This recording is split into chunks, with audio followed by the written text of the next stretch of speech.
Hey everyone, I'm Scott Montesano, the voice of the Des Moines Buccaneers, with this week's Buccaneers Weekend Review. Well, the Buccaneers, coming off a pair of losses, did earn a point, though, for their efforts this last weekend, losing in overtime at Green Bay on Friday night, and then turning around and losing at home on Saturday to Sioux Falls. Bucs do drop a place in the standings, falling into third place in the USHL's Western Conference, but still have more than half the season to go, and quite a fun race is most definitely shaping up, and we don't want to look too far ahead, but the success of this season will be determined by the second half of the campaign, regardless of what happens the week coming up for the Buccaneers. Well, this last weekend was a case of hot and cold for the Bucs.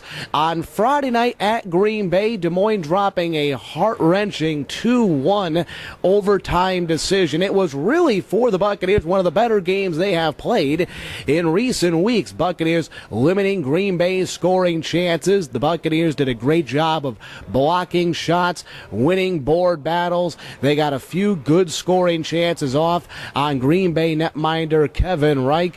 Buccaneers would score first in the game, but would rely heavily upon the goaltending of Rylan Pasovich. Rylan Pasovich, fantastic for the Buccaneers on Friday night. He was really good in the opening 10 minutes of the contest. As I said, the Bucs would score first. Tanner Carty giving the Bucs the lead with about 9 minutes to go in regulation.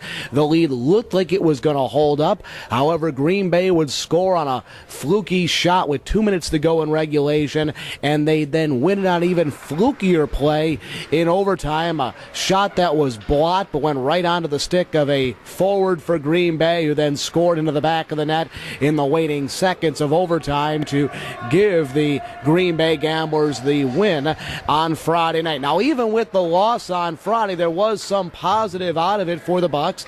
As I said, the Bucs did get 1 point on Friday. Only the fourth time in the last 8 years the Bucs have even left Green Bay with a single point. Buccaneers have had their issues in Green Bay, so to even get a single point this year is quite the accomplishment. Now on Saturday night, the Buccaneers coming up short 4-1 on a home ice. The Bucs would score first on Saturday night thanks to Mark Bottaccio giving the Bucs the lead about 9 minutes in, and his goal unleashed the flurry of teddy bears on Teddy Bear Toss night. Mark Bottaccio's goal allowing fans to air those bears. Unfortunately, Omaha would control the rest of the game. The Omaha Lancers going on for the 4-1 win. It was 3-1 before an empty netter, but at the end of regulation made it 4-1. Bucs on Saturday night just beat by a very good Omaha team. Omaha did against the Buccaneers what the Buccaneers try to do against their opponents. They limited quality scoring chances, won a lot of the board battles, did all the things right on Saturday night. Omaha played very good on Saturday, and the Bucs simply couldn't match it on Saturday night. So again, a hot and cold weekend for the Bucs. Played good on Friday night, just not enough to get the win. And then on Saturday, they were beat by Omaha. You still have just over half the season to go, and well, you're still too early to say it's a playoff hunt and all of that, but just a simple look at the standings tells you that every game means an awful lot. Bucs will be back in action this week, 2 games before a quick holiday respite.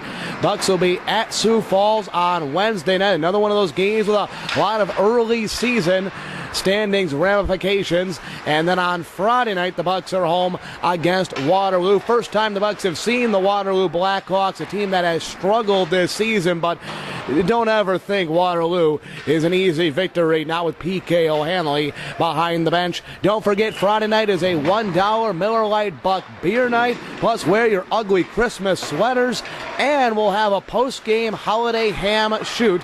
For all the details, go to buckshockey.com. Follow us on Facebook and on Twitter. All right, everybody, we'll see you later this week.